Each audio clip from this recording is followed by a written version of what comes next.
তুমি আমারই ছিলে, তুমি আমারই থাকবে, কথাটা মাথায় রেখো। আমি আসছি প্রিয়া।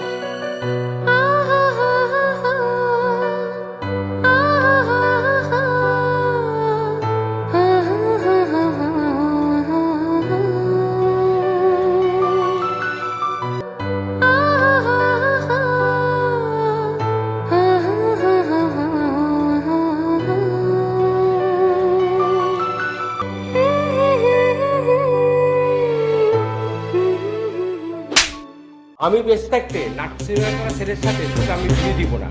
আমি যেখানে বিয়ে ঠিক করছি ঠিক সেখানে তোর বিয়ে হবে। তুই রেডি হও, আমি আসছি।